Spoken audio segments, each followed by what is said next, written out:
زما ډیرو قدرمنو عزتمنو پتمنو د اسلام په شایسته دین را شریکو مسلمانانو ورونو، الله جل جلاله وعم نواله وعز اسمه په دغه مبارک آیات کې د سورة بقره الله تعالی یو اعزازی او شفقتناک خطاب کوي، مومنانو ته وایي یا ایها الذین آمنو، ای هغه کسانو چې ایمان مو راوړی دي. ایمان والاو ته الله تعالی یو اعزاز ورکوي، الله تعالی ورسره رأساً خبره کوي، خپل خطاب ورسره کوي، واسطه مابین کې نه راوړي الله تعالی. یا ایها الذین آمنو، ای هغه کسانو چې ایمان مو راوړي. دغه خطاب په قرآن کریم کې اتیا ځای راغلی دی، اتیا ځای الله تعالی د مؤمنانو سره خطاب کړی دی.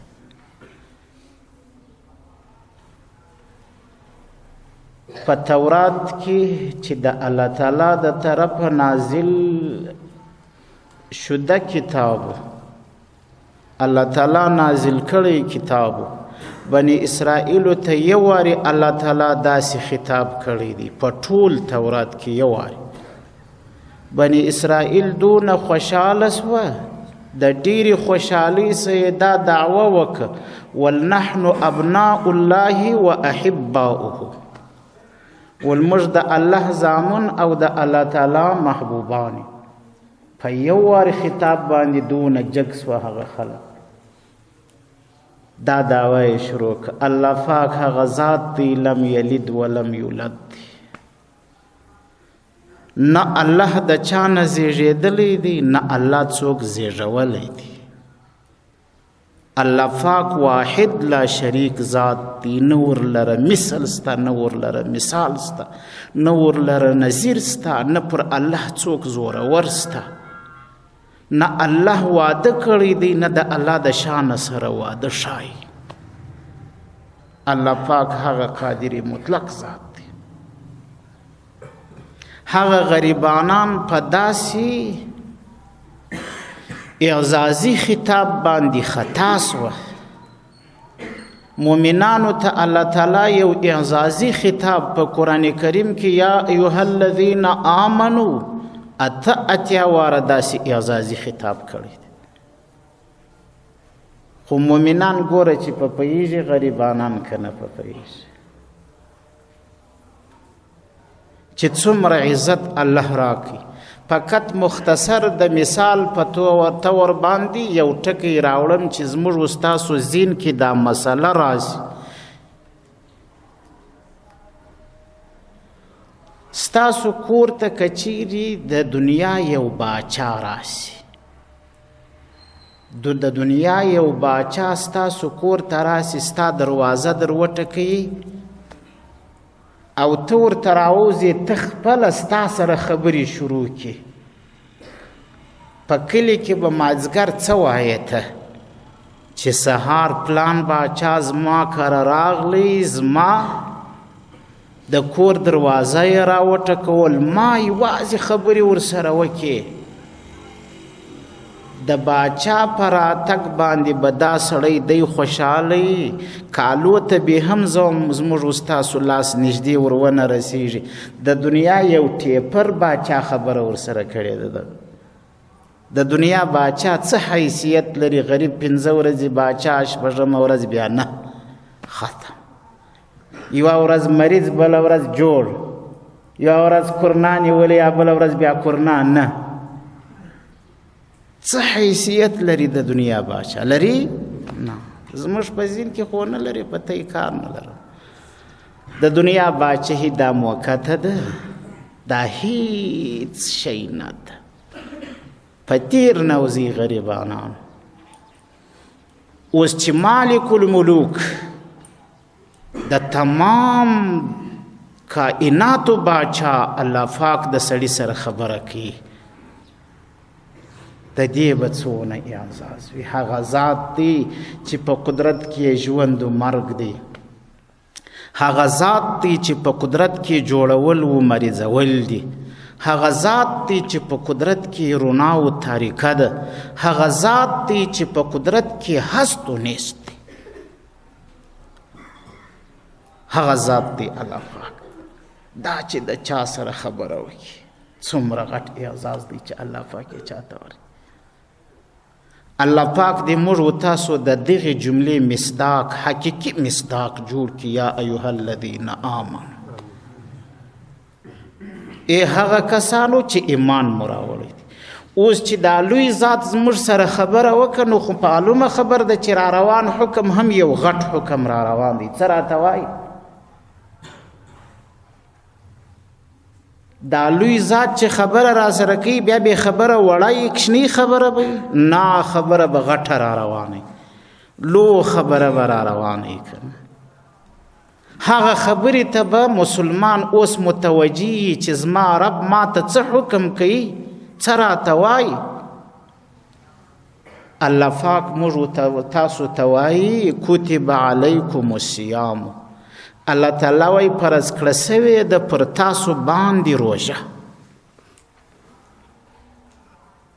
روژه پر تاسو فرض. د روژې فرضیت دا په قرآن کریم په دغه آیات باندې په نورو آیاتو باندې چې په دې قرآن شریف کې را روان دي روژه فرض ده. د روژې د فرضیت نه منکر کافر دی، ابدي دوزخي دی. د روژې سپکاوی کوونکی دا هم کافر دی چې د روژې توهین کوي. ګوره دا الهي حکم دی.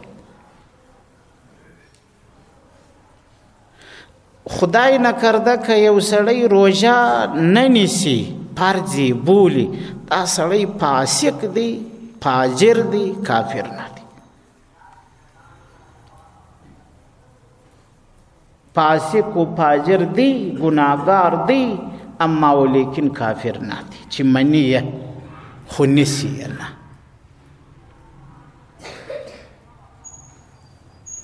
روژه د الله تعالی په کتاب باندې دا فرض ده.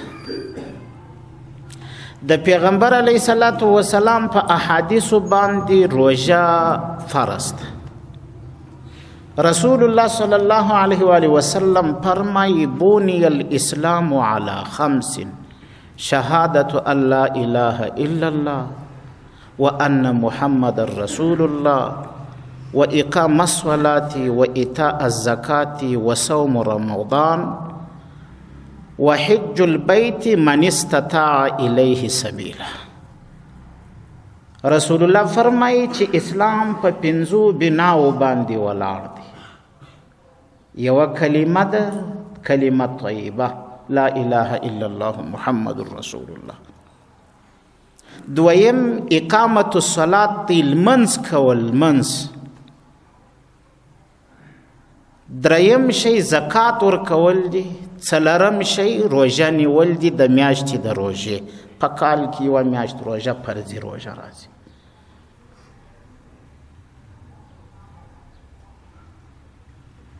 پنځم شی حج د بیت الله دی پر هغه چا باندې چې طاقت د حج کولو ولري، زاد او راحله لار خلاص وي. دا 5 بناوي دي د اسلام. اسلام موقوف دی پر دې 5 بناو، دا 5 بناوي موقوف دي پر دې اسلام باندې. اسلام بغیر له 5 بناو نسی، خیمه بغیر لستونو نسی راکللی، بغیر لستونو خیمه درېدلی نسی. اسلام بنا دی پر 5 بناو باندې. دا 5 بناوي بیا بنا دي پر اسلام، موقوف دي پر اسلام باندې. چې اسلام نه نو هغه بیا 5 بناوي څه نه پیژنې نه ایژنې پنځه بناوې.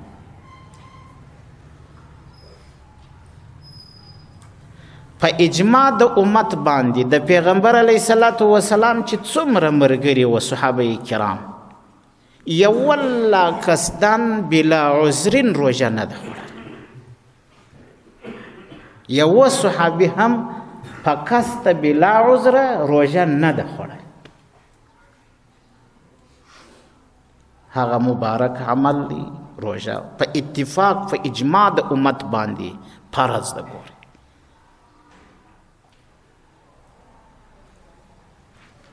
روژه دا عقل او قیاس هم وایي چې فرض ده. په قیاس باندې هم، په ادله او شرعیه باندې، په څلورو سورو دلایلو باندې، په کتاب الله، په سنت د رسول الله، په اجماع د امت، په قیاس، په دې ټولو باندې روژه فرض ده. الله پاک موږ و تاسو ته وایي کتب علیکم الصیام، فرض کړه سوې ده پر تاسو باندې روژه. روژه څه شی ده؟ روژه په لغت کې مطلق امساک ته وایي، ځان را منع کول د خوړلو او څښلو.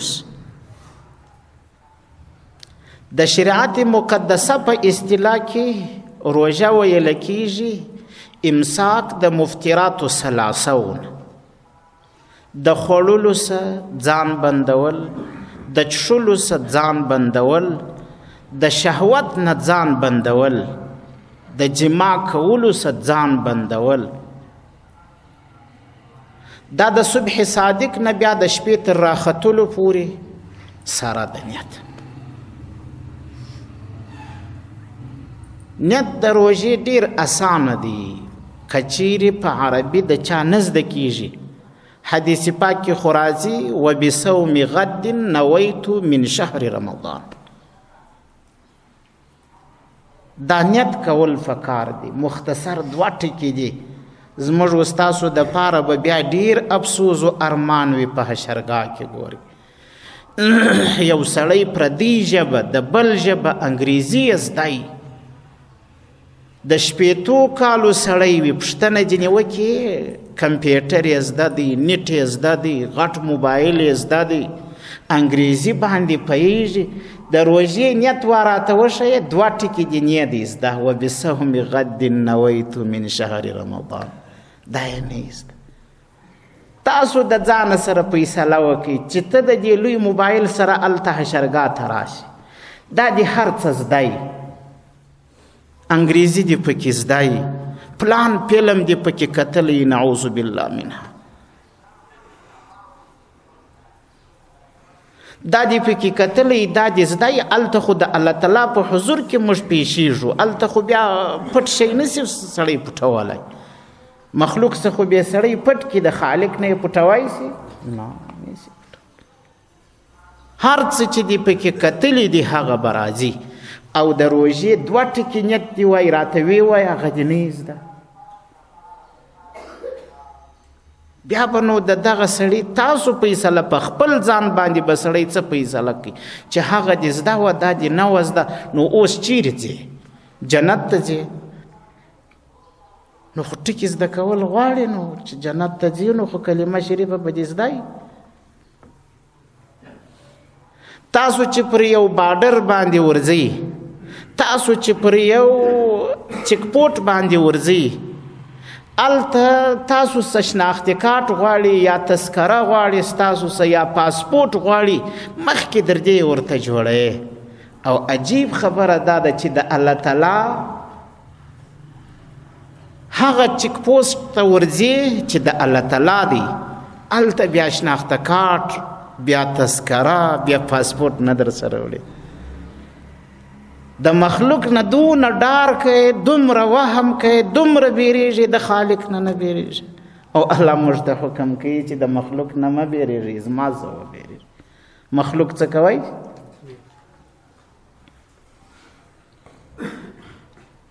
لږ د ځانه سره سوچ وهل پکار دی. ګوري اول دا ډیره مبارکه میاشت ده روژه، خپل الفاظ د خولې الفاظ د عباداتو الفاظ دا ډیر صحیح کول پکار اقلن باید مسلمان خو د کلمې شریف حروف لا اله الا الله محمد رسول الله دا باید سړی زده کی دا حروف برابر وي او تیر جمعه می عرض وکي چې دوه شیان د زموږ استاسو د فار ضروري دي یو د الله څخه بخښنه غوښتل یو کلمه شریفه ډیره الله پاک په دې راضي کیږي او دا میاشت د رحمت میاشت د مغفرت میاشت د عتق من النار میاشت چې الله راضي سو سړی د جهنم آزادي چې الله پاک پکې راضي سو بیا الله تعالی پر هغه باندې رحمتونه اوري مغفرتونه ورته کوي بخښنه کوي هغه مبارکه میاشت ده اوس چې سړی دې ته متوجي ګوره دا حروف دې زدای کچیرې د سړی الفاظ نه برابر هغه الفاظ برابرول د لمانځه الفاظ برابرول دغه رقم نیت د نیت ډېره اصلاح کول پکار دی روژه نیسې د چا دپاره نیسې د الله پاک دپاره بس الهي حکم دی فرماو تا الله تبارک وتعالی ما و تا ته وایي کتب علیکم الصیام فرض کړه سوې ده پر تاسو باندې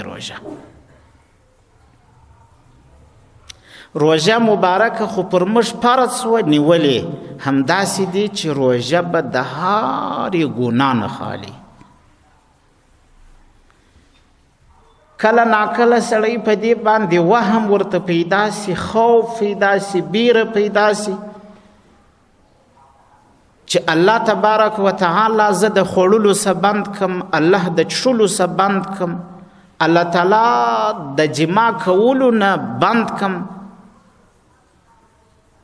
نو دا یوازې زما دپاره دی دا حکم نه ګورئ زموږ د روژې ګټه موږ ته رسیږي الله پاک ته یې ګټه نه رسیږي زموږ د روژې ګټه موږ ته رسیږي زما او ستا تنده زما او ستا لوږه زما او ستا د خپلې بیبي څخه بندېدل ته الله پاک ته څه ګټه رسي هېڅ ګټه نه رسي ګټه یې ما او تا ته ده ما او تا جنتیان جوړیږو جنت ما او تا ته راکوي د خیر چې روژه د الله د حکم مطابق ونیسو خو دغه وهم الله تعالی لرې کوي د دوو لارو لرې کوي دوې فایدې کې بیانوي الله تعالی یوې د دې لارې ګورئ چې دا یوازې پر تاسو نه ده کما کتب علی الذین من قبلکم داسې پر تاسو فرض وه لکه څنګه چې په مخکنیو ستاسو څخه مخکې امتونو انبیاو باندې د هغو پر امتونو فرض شوی د آدم علیه السلام سره واخله روژه وه د رسول الله صلی الله علیه وسلم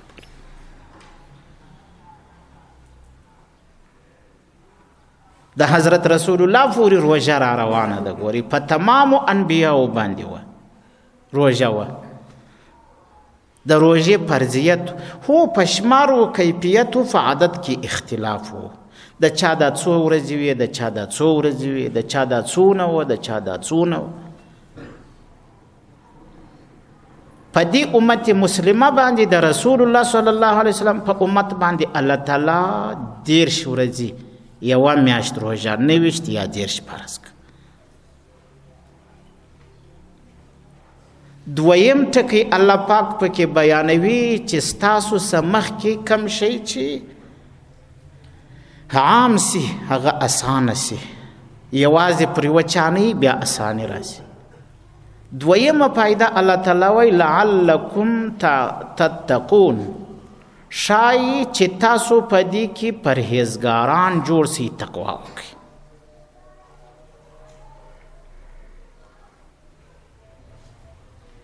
چې څوک تقوادار جوړ سو تقوا پرهیز کولو ته تقوا د الله تعالی څخه بیریدلو ته وایي په خپل زړه کې باید سړی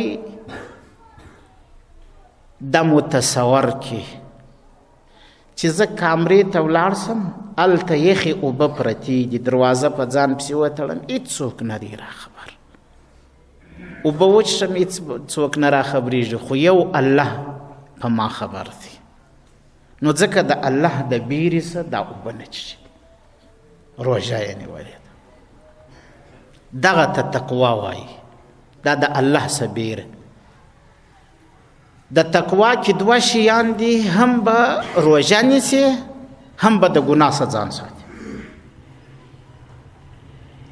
کله چې سړی ډاکټر ته ورسي ډاکټر چې دوا ورلره ورکړي چاته نو ورته پرهیز هم ولیکي وایي دوا به هم خورې پرهیز به هم کوي که یو سړی دوا خوري پرهیز نه کوي دوا ګټه درسوي نه ګورئ دا یاد ساتئ که روژه ونیسو اما ولیکن نور نو ژبه هم ایلی لاسم ایلی سترګه هم ایلی غوږ هم ایلی ګناوې سړی پکې کوي الله پاک دې مې وساتي د ټولو ګناو بیا د روژې نورانیت د روژې برکت د روژې روحانیت دا ځي د مابینه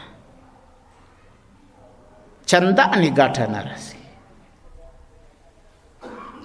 که ګناه ورسره ملګرې سي روژه دومره برکتناکه میاشت ده دومره د رحمتونو ډکه میاشت ده دومره د مغفرتونو ډکه میاشت ده اما ولیکن که ګناه پکې راسي بیا نو سړی ته ګټه نه رسي لکه د ډاکټر دوا چې سړی کوي خو پرهیز ورسره نه کوي بیا هغه دوا ګټه نه رسي دوایي سړي ته ګټه نه رسي علاج یې وکړي غریب اما ولیکن ګټه یې مرض ورک نسو الله رب العزت موږ ته وایي لعلکم تتقون د دې دپاره چې تاسو تقوادار جوړ سي الله تعالی وایي پرهیزګاره جوړ سي د الله څخه وبېرېږي ځکه روژه در باندې فرض شو مختصر دوه ټکي راوړم بتوفیق الله المتعال یو ټکی دا دی ګوري یاد ساتي چې د روژې فضیلت غوروالی بهتري دویم ټکی دا دی که خدای نکرده په دې روژه کې ګناه ورسره نو بیا د روژې بې فایده والی نه ګټه د روژې بیا هغه عذاب څومره سنګین و دروند دی یعنی په اسانه عبارت باندې که یو سړی روژه ونیسي څومره ثواب یې وګټي حق روژه یې ونیوه په سمه طریقه خدای نکرده که یو سړی روژه ونیسي خو لیکن نورې نو ټول اندامونه پکې ایله کړي دي ګناوې هم کوي بیا د روژې په وجه دې سړي ته څومره عذاب ورکول کېږي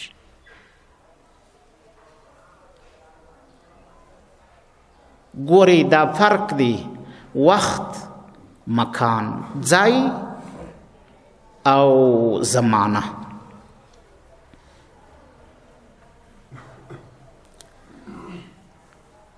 د مکان په وجه د ځای په وجه عبادت دومره بهتره کیږي یو سړی چې په خپل کور کې لمنځ وکړي د ماپښین 4 رکعاته فرض لمنځ یې وکړي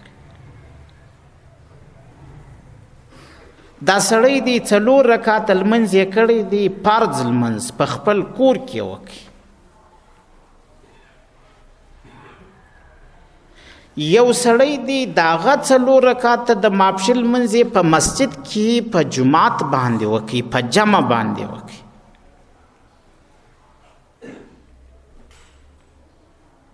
دریم سړی دی داغه د ماپښین 4 رکعاته لمنځ یې په مسجد نبوي کې په امام پسې وکړي د رسول الله په مسجد کې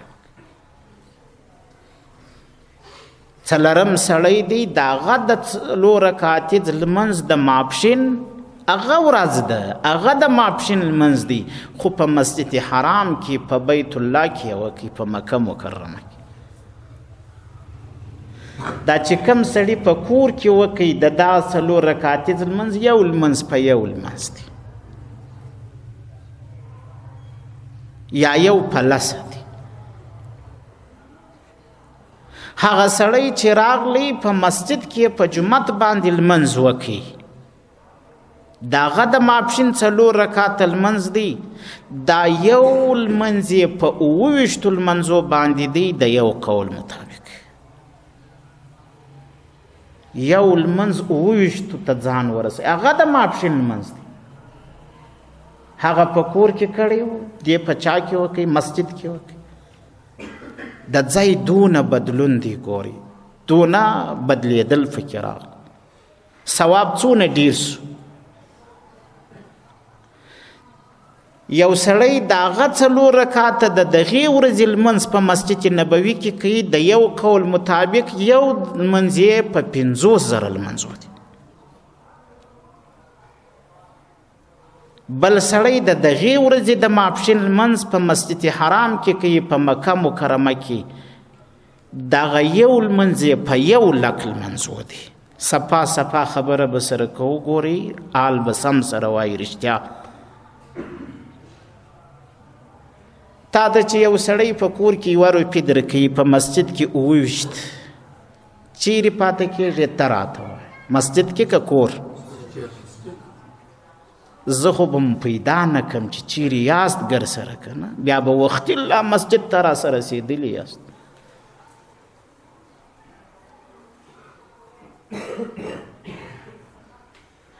او که چیرې بیا تاسو ته د 28 روپو پر ځای باندې 50,000 روپۍ درکوي او لارم سمه درته خلاصوي داسې سیده چابک ځان رسوی سي مسجد نبوي ته نو څونه به ماته راپاته سي ټول به ځانونه ورسوي دا 50,000 روپۍ به یو طرف ته کښېږدو چې د غیمې ور ایله کړي ولکن بیا دلته وویني چې د غیمې ور ایله کړي که نه پر پښو خو نه مې ور پرېږدي چې ور پرېږدي د رسول الله صلی الله علیه وسلم مبارک زیارت ته به څوک نه ورځي که نه چې زړه یې نه غواړي دا خو محروم دی د هر خیر نه که نه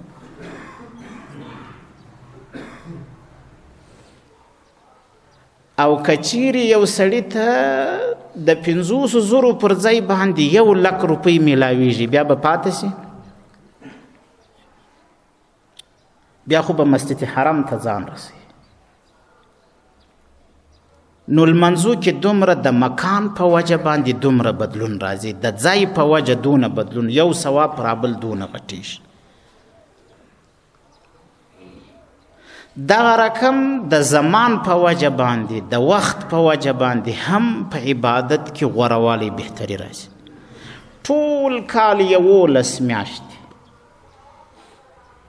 کال 12 میاشتې دي 11 میاشتې چې تا فرض کړي وای یوازې 4 رکعاته د ماپښین لمونځ په کور کې یو په یو فرض یو فرض دی په یو فرض قبلېده نفل دی په نفلو قبلېده نن چې شهر رمضان راغله د روژې مبارکه میاشت راغله فرض دی په 80 فرضو دی نفل دی په فرضو الله پاک قبلوي دا د زمانې بدلون دی څومره ثواب زیات سو یو فرض دی په 80 فرضو دی زه خو چې نیت تړم مخکې مې خبره راوړه نیت کوئ نیت چې درسه ایر نشي زه چې نیت تړم هر وخت د لمانځه په دې روژه کې وم یا الله 80 واره فرض غواړم 80 واره د ماپښین ستا پیغمبر وایي یو فرض په 80 دی پر هغه موږ ایمان راوړی دی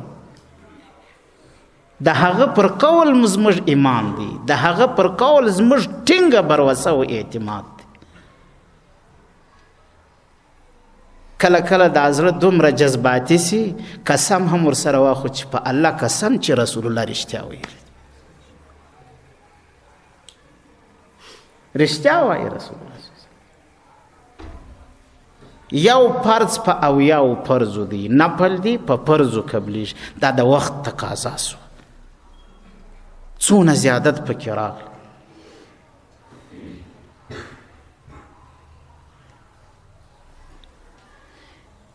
یو سړی عام شپې باندې عبادت کوي، د شپې د هر شپې عبادت دی، ثواب لري. خو لیکن که یو سړی په لیلة القدر کې عبادت کوي، د شپې د یوې شپې عبادت دی، بیا د زرو میاشتو ثواب لري. څونه د وخت په وجه باندې بهتري راغله. یو سړی په عام ورځو کې روژه نیسي، یو سړی د عرفې په ورځ باندې روژه نیسي، د وخت په وجه باندې څونه غوروالی او بهتري راغله. داسې نور وختونه د مکان په وجه، د ځای په وجه، د میاشتې او د وخت په وجه باندې په عبادت کې د اشان زیادت راځي. نن پر ما او تا باندې الله روژه راوسته، د روژې مبارکه میاشت راغله چې څونه دې وس وي نه بسمه یې په عبادت کې مصرفوی. دغه وخت بیا نه پیدا کېږي. بله روژه ګوره چې بیا الله پاک راولي په موږ باندې که نسي را. روژه خو راځي، اما ولیکن زما او ستا پته نه لګېږي چې په هغه روژه کې به بیا یو که به نه یو. خو دا مبارکه میاشت د دې دا فضیلت یې دومره زیات و. اوس د رقم د ګناه حیثیت هم دی. ګوري یو سړی چې په بازار کې غلا کوي، سود کوي، زنا کوي، شراب شي، رشوت خوري، درواغ وایي، غیبت کوي، حسد کوي، بهتان وایي، د دې سړي یو رقم ګناه ده. یو سړی چې راسي نعوذ بالله صد نعوذ بالله په مسجد کې دا ګناوې کوي، غلا کوي، زنا کوي، شراب شي، سود کوي، رشوت خوري، په مسجد کې دوکه بازی کوي، په مسجد کې دا کوي. د دې ګناه د هغه سړي د بازار والا در دې ډیره غټه ده. د بازار والا تر دې ډیره غټه ده. ګوري یو سړی چې په خپل مسجد کې نه، د رسول الله په مسجد کې دا کارونه کوي، درواغ وایي، دوکه بازی کوي، خیانت کوي، زنا کوي، رشوت خوري، سود کوي، د هغه ګناه د دې مسجد نه ډیره اوچته ده. ګوري ځکه د رسول الله په مسجد کې خو لکه عبادت چې لوړېدی، ګناه هم داسې لوړېږي. ګوري داسې سختېږي. یو سړی که بیا په مکه مکرمه کې چې د حرم واښه شنه واښه یې پرې کول اجازه نست، په حرم کې د ښکار کولو اجازه نست. الله پاک دې موږ و تاسو وساتي. هلته یو سړی زنا کوي، هلته یو سړی سود کوي، هلته یو سړی خیانت کوي، هلته یو سړی درواغ وایي، هلته یو سړی غیبت کوي، هلته یو سړی بهتان وایي. د هغه ګناه بیا در هغه لوړه ده. داسې یو سړی که د روژې څخه مخکې میاشتو کې دا چمونه کول، دا ګناوې کولې، د هغو یو رقم ګناه و. اما کم سړی چې په روژه کې بیا په دې مبارکه میاشت کې دا بد کارونه کوي، دا ګناوې کوي، د دې ګناه ډیره پر سخته ده.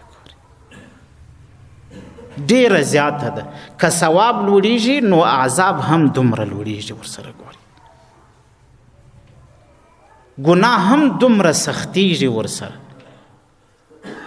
نو بیا په دې مبارکه میاشت کې د الله پاک څخه حیا کول پکار دی. ګوري او عجیبه خبره دا ده چې یو سړی غریب هغه خوراکونه چې ما او تا ته د روژې مخکې خپله ډوډۍ حلاله وه خوړی مې سوه، خپلې اوبه راته حلالې وې چړی مې سوه، د خپلې بیبي سره جما کول جایز و. د هغو څه سړی بند سي او د حرامو نه بندېږي. غیبت په نورو میاشتو کې اجازه وه نه وه،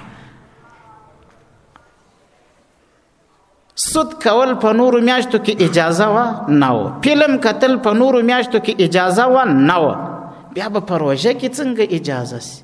پتې ورکې کول، کرمبوټ کول، نور ناروا کول، دا خو په نورو میاشتو کې هم اجازه نشته، نو بیا په روژه کې به څنګه اجازه سي؟ د الله پاک څخه حیا کول پکار دي. الله رب العزت زما او ستا رب دی، په ما او ته دغه روژه دا ولوروله الله را باندې راوستله، دا اعزاز یې پکې راکړي چې روژه نیسو نو بیا د دغه ګناهو څخه هم ځان ساتل پکار دي. حضرت ابو سعید خدری رضی الله تعالی عنه روایت نقل کړي، وایي پیغمبر علیه الصلاة والسلام وفرمایل چې کله اول شپه د میاشتې د روژې راسي، اول شپه د میاشتې د روژې راسي، پیغمبر علیه الصلاة والسلام فرمایي ټولې دروازې د اسمانو، ټولې دروازې د جنتو د خلاصې، د جنت دروازې هم خلاصې سوې، د اسمانو دروازې هم ټولې خلاصې سوې. تر کومه وخته پورې خلاصې؟ تر هغه وخته پورې خلاصې دي. رسول الله صلی الله علیه و آله وسلم فرمایي چې آخرنۍ شپه د روژې راځي، تر هغه شپې پورې چې وروستنۍ شپه د روژې راځي، در هغه وخته پورې پکې خلاصې دي. حضرت رسول الله صلی الله علیه و آله وسلم فرمایي نسته یو مومن مسلمان بنده چې دی د روژې په شپه کې یوه سجده وکړي، لمنځ وکړي، د روژې شپه راغله، د په دغه شپه کې د روژې لمنځ وکړي. حضرت رسول الله صلی الله علیه و آله وسلم وایي د دغه مؤمن د پاره یوه سجده لیکله کیږي په 1500 نیکۍ باندې، یوه سجده چې پکې وکړي 1500 نیکۍ درکوي. یو خو سجده هغه مقام دی د الله تعالی د قرب. اوس ما او تا په تراوو کې 40 سجدې کوو د خیر، بیا چې هغه د ماخستن لمنځ پر واچې بیا خو سجدې بیخي ډېرې سوې د خیر. بیا که یو سړی څه تهجد ورسره وکړي، څه نفلي لمنځونه وکړي،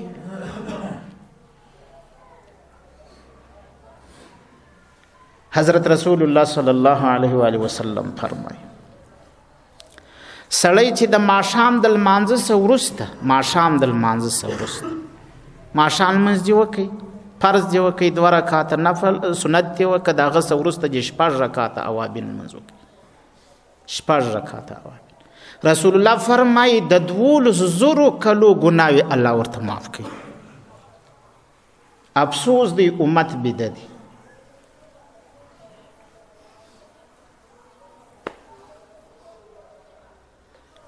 حضرت رسول الله صلی الله علیه و آله وسلم فرمایي چا چې د ماښام د لمانځه څخه وروسته 20 رکعاته نفل وکړه، 20 رکعاته نفل، الله پاک و دې سړي ته په جنت کې یو کور ورجوړي.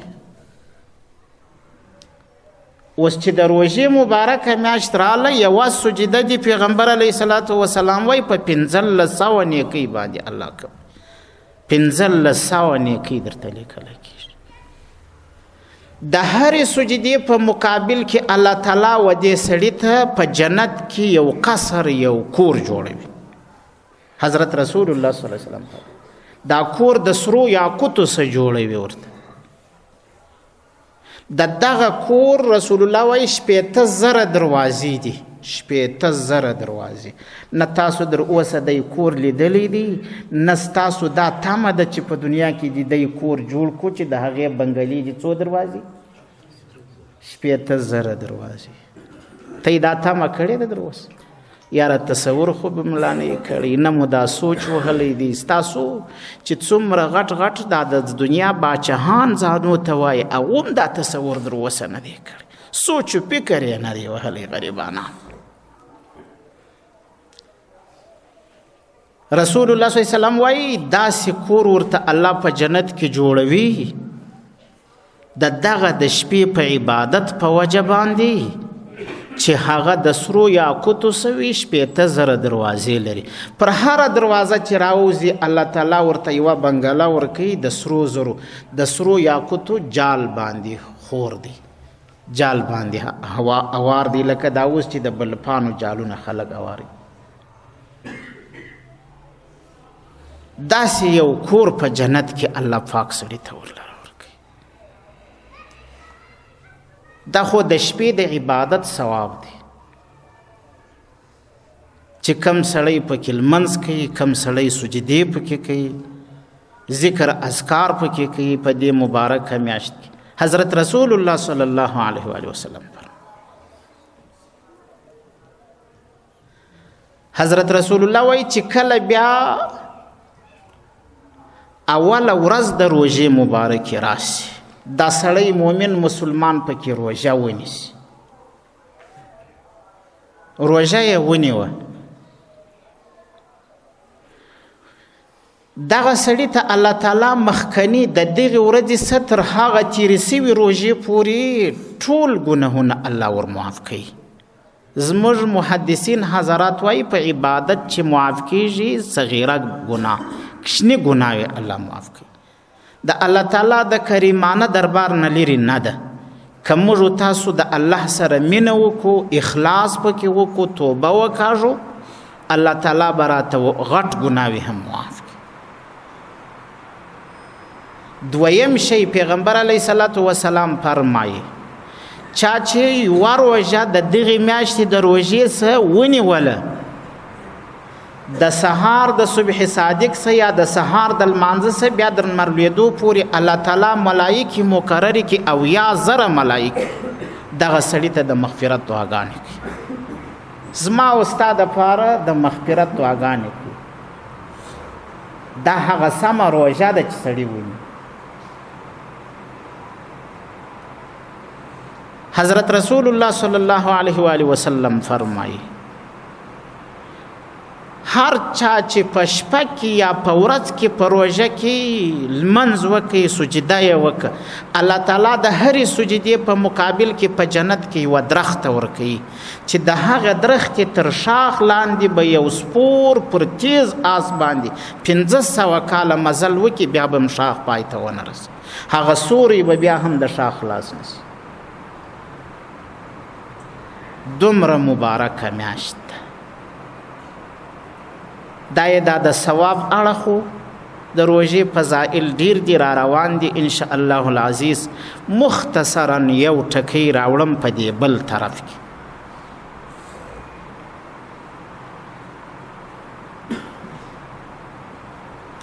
علامه ابن جوزی رحمه الله فرمایي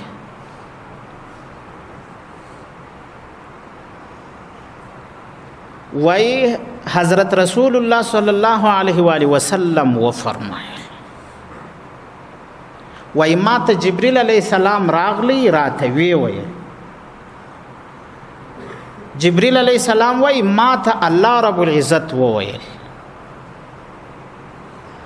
الله تبارک و تعالی وی د حشرګاه میدان ته به یو ځوان ملایکې را روان کړي وي، د اور په ګروزانو باندې به وهي، شابن لفظ راځي، ځوان به وي را روان کړي وي ملایکو، د اور په ګروزانو باندې به وهي.